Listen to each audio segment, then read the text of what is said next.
só, a gente tá aqui do lado do box da Williams, eu quero mostrar uma coisa pra vocês. Olha lá o ano de 87. Quem que tá ali, ó? Quem que levou esse título? Nelson Piquet, é isso mesmo. Estamos completando 30 anos do primeiro tricampeonato mundial de um piloto brasileiro. O Piquet, que conquistou 81 e 83 pela Brabham e finalizou com o tricampeonato pela Williams em 87. Esse que foi o campeonato mais difícil para o Piquet, porque teve briga, rivalidade com o Nigel Mansell, um acidente gravíssimo no meio do caminho. O Gui Pereira conta pra gente a linda história de Nelson Piquet.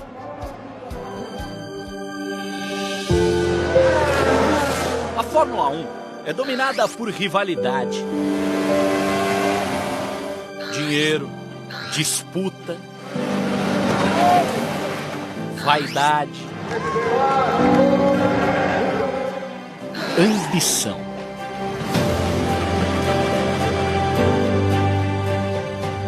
Para sobreviver aqui é preciso ser forte psicologicamente. Poucos pilotos tiveram essa força quanto Nelson Piquet. Aí a largada do Grande Prêmio do Brasil começa a temporada. Piquet na frente, Senna em segundo, Mansell cai para quinto. Poucos campeonatos exigiram tanto quanto o de 1987. Piquet vai tentar dar o troco. Mansell em primeiro, Piquet em segundo. Piquet por dentro, de um lado, de outro. Para contar uma história como essa, a gente precisa voltar no tempo, mostrando para vocês imagens de 30 anos atrás. Naquela época, entrar nessa equipe, a Williams, era entrar na equipe favorita ao título, mas que estava dividida entre seus dois pilotos. De um lado, o brasileiro, que já era bicampeão mundial, Nelson Piquet. Do outro, Nigel Mansell, inglês, como a própria equipe. E que, por isso, era o preferido. Acredite, essa história não era segredo para ninguém. Segundo o que se soube aqui, Piquet teria dito que a equipe vai de novo perder o campeonato pelos mesmos erros que cometeu no ano passado. E mais, completou dizendo que entre ele e Mansell há uma diferença muito grande, porque ele já foi campeão mundial 2 vezes e Mansell tem cara de perdedor. É uma declaração de guerra de Nelson Piquet. A Williams fez de tudo para fazer do Mansell um campeão. Fez de tudo para ter no Mansell, para ver no Mansell um campeão. Para piorar, logo na segunda etapa da temporada, o brasileiro sofreu um grave acidente nos treinos para o GP de Imola. A batida foi na curva Tamburello, a mesma que tirou a vida de Ayrton Senna.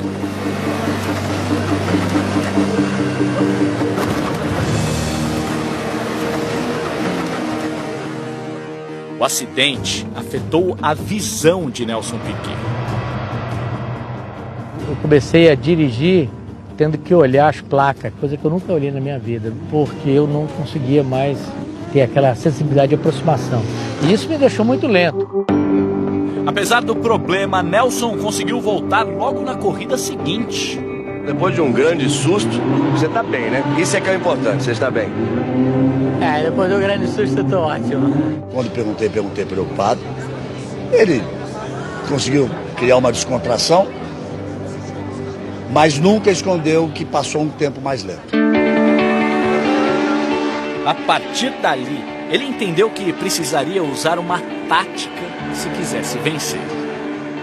Depois que eu tive o problema, eu estava bem mais lento do que ele. Procurou de um lado e do outro, botou Mansell. Nelson Piquet vai pra cima dele, tenta, Mansell pula na frente.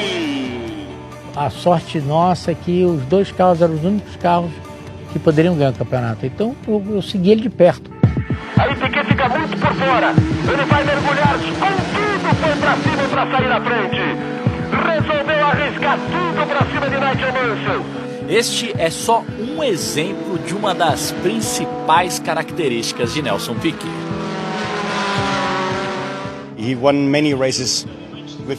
Ele ganhou muitas corridas com a cabeça, com a sua inteligência. Ele sempre tentava tirar o máximo do carro para conseguir vencer facilmente. Essa não é a opinião apenas dos jornalistas que cobrem a Fórmula 1 desde aquela época. Ele era o melhor, rápido e muito inteligente. Uma combinação de velocidade e inteligência que o fez ser campeão. Ele era um competidor muito duro. Logo no começo de 87, eu já sabia que iria haver uma batalha complicada entre ele e Mansell. Botou por dentro, ficou em posição de ultrapassagem. Piquet vai ter que se contentar, não. Foi pra cima, não quer nem saber. Foi pra cima de Mansell. Outra vez, ele deu o recado ao Mansell. Ou pisa no freio, ficamos por aqui.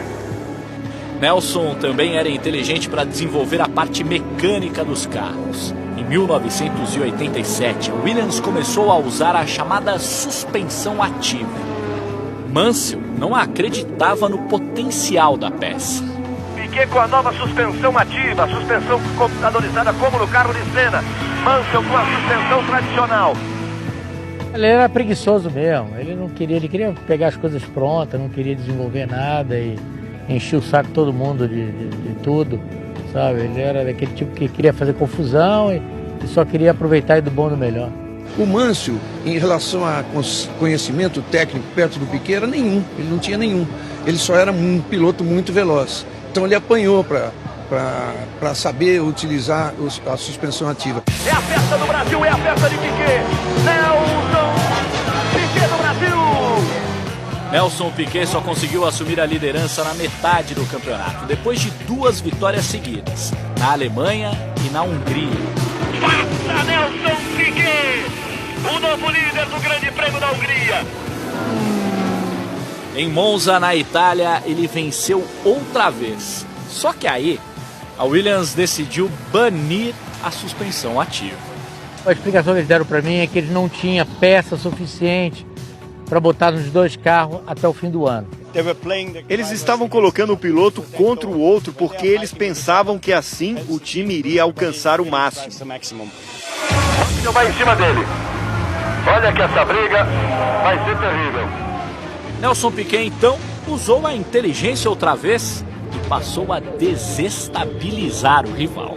A única maneira era tentar criar uma rixa com ele, fazer ele bater para dividir o time, esculhambava ele tudo que é tipo para ver se motivava esse tipo de briga na equipe. Nelson had a very good psychological fight. Nelson era muito bom na batalha psicológica entre pilotos. Ele sabia o que precisava dizer para chatear alguém. Na guerra mental, Nelson sempre vencia.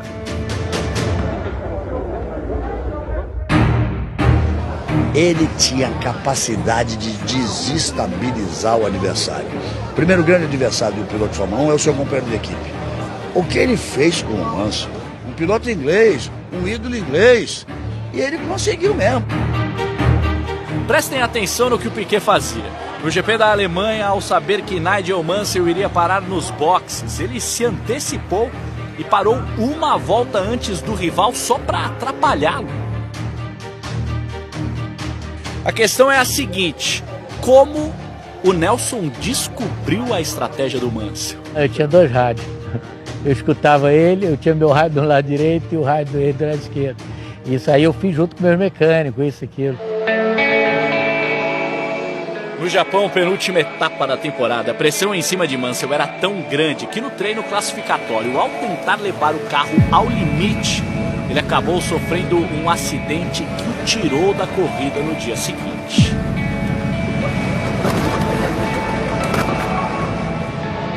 Ali, Nelson Piquet conquistou o título da famosa temporada de 87, mesmo terminando a prova na 15ª posição. Nelson Piquet do Soto Maior, o tricampeão mundial de Fórmula 1. Mesmo o campeonato estava decidido, acima de tudo, ele merecia que eu pudesse me entregar inteiramente naquela narração. Tchan, tchan, tchan, tchan, tchan, tchan. Brasil, Brasil, Brasil, Brasil, Brasil, 5 títulos brasileiros da Fórmula 1. O primeiro brasileiro tricampeão mundial de Fórmula 1. Depois de um acidente grave contra um companheiro que contava com o apoio da equipe e que teve o dobro de vitórias na temporada. Por isso tudo, Nelson não tem dúvidas. Eu acho que foi o campeonato mais difícil que eu ganhei.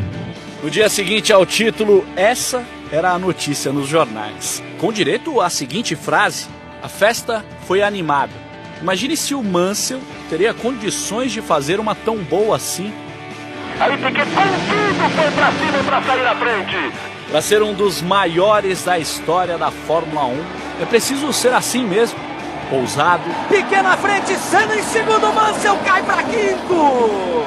Inteligente, competitivo. Piquet por dentro, de um lado, de outro. E vencedor. Passa Nelson Piquet. Para ser um dos maiores, é preciso ser Nelson Piquet.